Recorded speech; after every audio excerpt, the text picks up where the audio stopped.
Welcome back. Now I'm joined by Ms. Sonia Philip, who's been working as an educator with kids with learning differences for over 3 decades. Hello, Ms. Sonia Philip. Thanks for talking to us.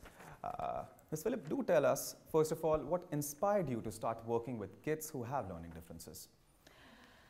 It's actually my own personal journey. I was a regular educator teaching in a school, in a mainstream school, but it was my son who we observed was in a mainstream school but was not really succeeding.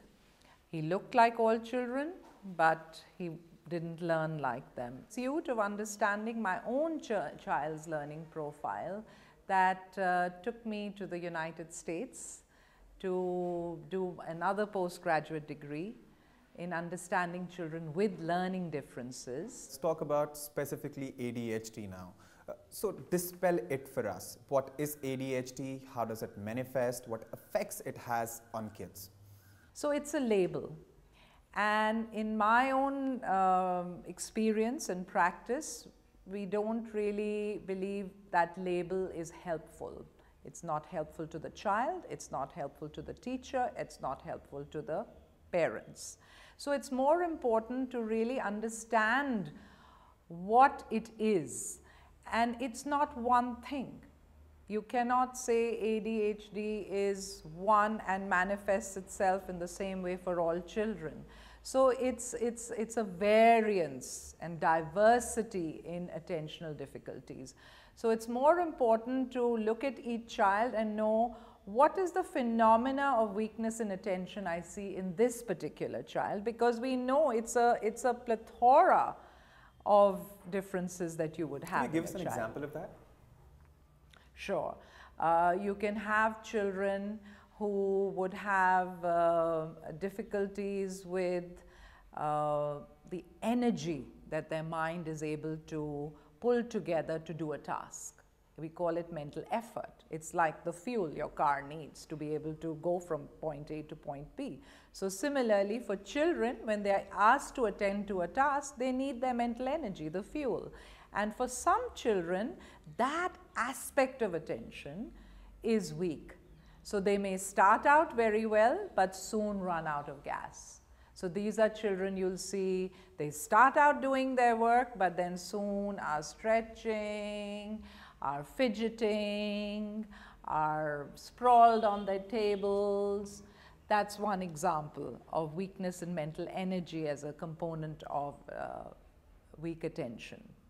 Another example can be, you'll see children who are unable to really know what's important when they are being exposed to information. I mean, we are being bombarded with information all the time, but to know what is really important, what's the focal central information that's important and what's the kind of peripheral information.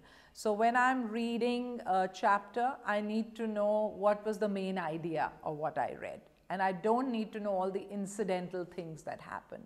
So children who are unable to summarize something, they are struggling with that aspect of attention, to know what was important, what is not so important. Similarly, when they have to study for a test, are we going to study everything? Or what are the main things I need to be able to understand for a test? Attention plays a role in that. Or children who are unable to know where the focus should be because they don't know how to manage what's most important, they also get distracted. And so there's distractibility, which is another aspect. Now there are many kinds of distractibilities in children. Are they being distracted by the sounds and noises they're hearing? Are they being distracted visually in a classroom?